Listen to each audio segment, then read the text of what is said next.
అలా ప్రేక్షకుల మనసులు తస్కరించడం అనగానే చలో భీష్మతో ఆల్రెడీ తస్కరించిన డైరెక్టర్ గారు వెంకీ కుడుముల గారు. సార్ మీరు స్పీచ్ స్టార్ట్ చేసే ముందే ఈ క్వశ్చన్ అడుగుదాం అనుకున్నా. మీ చిలిపి దొంగతనాల లిస్ట్ ఏమన్నా చెప్తే. చిలిపి దొంగతనాలు. ఫుడ్ కొట్టేసేవాడిని అంటే స్వీట్లు. నేను స్వీట్ క్రేవింగ్ ఎక్కువ, సో స్వీట్లు కొంచెం బాగానే కొట్టేసేవాడిని.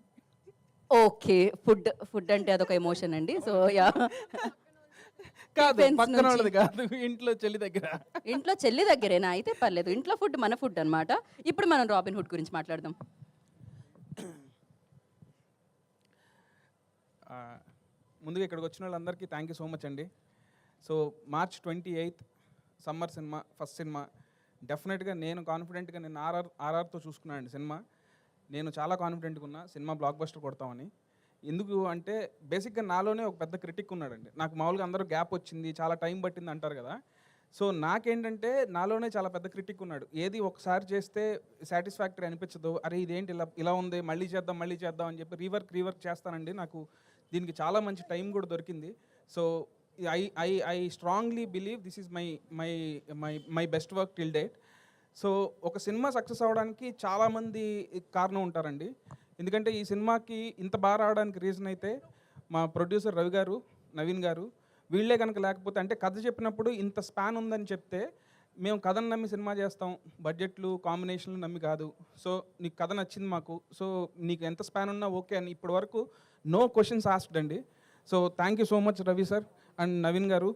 సో మీరు లేకపోతే మాత్రం సినిమా ఇంత బాగా వచ్చేది కాదు, నేను ఇంత కాన్ఫిడెంట్గా ఉండేవాడిని కాదు సార్. అండ్ ఈ సినిమాకి నాకు ఫస్ట్ నుంచి బ్యాక్ బోన్ ఎవరంటే నితిన్ అన్న. సో అంటే ఆయన కూడా అంతే, నన్ను ఎంత బిలీవ్ చేస్తారంటే స్క్రిప్ట్ ఒకవేళ నేను ఫస్ట్ సినిమా ఓకే అయిన తర్వాత స్క్రిప్ట్ చెప్పినా కూడా కొన్ని సీన్లు చెప్పకపోయినా సరే లేదు నువ్వు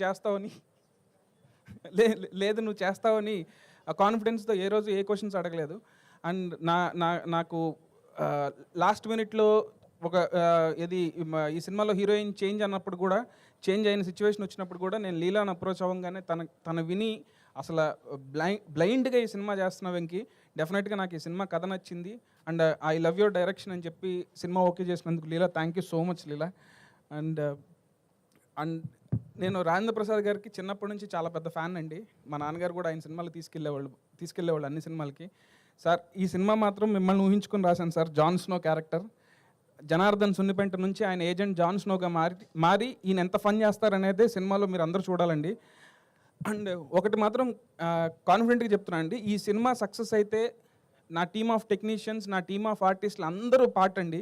సినిమా ఏదైనా తేడా జరిగితే నేను ఒక్కడనే కాదు, మీరందరూ నన్ను వేసుకోవచ్చు. ఎందుకంటే నేను అంత కాన్ఫిడెంట్గా ఉన్నా సినిమా డెఫినెట్గా బ్లాక్ బస్టర్ కొడుతున్నాం అనే కాన్ఫిడెన్స్ ఉంది నాకు. సో సినిమా సక్సెస్కి నా వెనకాల ఉన్న వాళ్ళు, నా టీం డిఓపి శ్రీరామ్ గారు, నా ఎడిటర్ కోటి అండ్ నా music director GV Prakash and నా ఆర్ట్ డైరెక్టర్ రామ్ కుమార్ గారు, ఇలా నాతో పాటు ఉన్న మా ఏడీస్ అందరూ కూడా చాలా బాగా కష్టపడ్డారండి. Thank you so much. మీరు అందరూ మార్చ్ 28 చూడండి.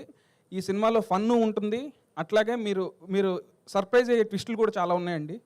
అండ్ ఈ సినిమాని చెప్పగానే ఎగ్జైట్ అయ్యి స్మాల్ క్యామియో రోల్ అయినా యాక్సెప్ట్ చేసిన డేవిడ్ వార్నర్ కూడా thank you so much. Because ఆయన కూడా త్వరలో వస్తారండి. మీరందరూ చూస్తారు, డెఫినెట్గా హై ఫీల్ అవుతారు. థ్యాంక్ యూ సో మచ్ అండి.